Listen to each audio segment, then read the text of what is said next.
arrière de moi Satan. Arrière de moi Satan. Mais si je ne sais pas parler, si je ne sais pas te défendre, si je ne sais pas prendre position, si je ne sais pas être ferme, comment vas-tu t'en sortir, frère? Tu vas trop subir. On va trop subir. Oh, le Seigneur nous a appelés à être des hommes qui devons subir tout le temps. Non. Il faut une révolte pour nous, pour sortir, n'est-ce pas, de la domination des ténèbres. Des ténèbres, non. Nous devons vivre ses promesses. Nous devons vivre sa parole. Nous devons voir s'accomplir, n'est-ce pas, ce qui nous attire. Il se trouve que parfois, ce qui nous revient de droit a été dérobé et nous a détourné ça. Israël devait rentrer dans la terre promise. Dans cette terre promise-là, il y avait des étrangers qui étaient dessus.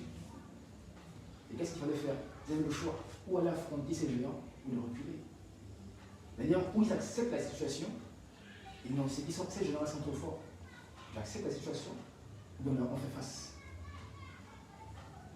Ou je fais face à mon problème, ou je fais face à ma situation. Ce qui est intéressant, c'est que à ceux qui veulent en fait combattre, sinon en fait assure son soutien. Et dit prends courage, voyons-le. Prends courage.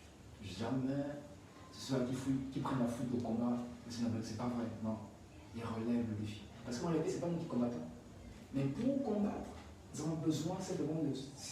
Je dis ça comment? Être déterminé et résolu. Le Seigneur prend le contrôle. Être déterminé et résolu. C'est nous savons que nous combattons. Il dit prenez courage, j'ai vaincu le monde. Et parfois, quand il semble que la situation veut nous dominer, on se rappelle, ah, Seigneur a vaincu. Je ne suis pas en fait un défaitiste. Je ne suis pas pessimiste. Il a vaincu. Donc s'il a vaincu, c'est moi, il m'appelle à vaincre. Parce que la Bible dit à celui qui vaincra. 7 fois dans l'Apocalypse, à chaque église, il dit à celui qui vaincra. Elle n'est pas forcément sous les mêmes tentation, les mêmes difficultés. Il dit à celui qui vaincra, je ferai. En fait, la victoire est l'issue obligatoire d'un chrétien. Nous devons vaincre. Nous devons vaincre, frère. Je ne sais pas ce que tu vis, n'est-ce pas? C'est mutuel. D'ailleurs, même moi aussi, nous devons vaincre. Ça peut être, peu importe ce que c'est, mais nous devons vaincre cette situation. Parce que nous avons, n'est-ce pas, Samson qui coule en nous, l'esprit est bien disposé. L'esprit est là, en fait, nous l'accompagner. C'est ce qu'on voit.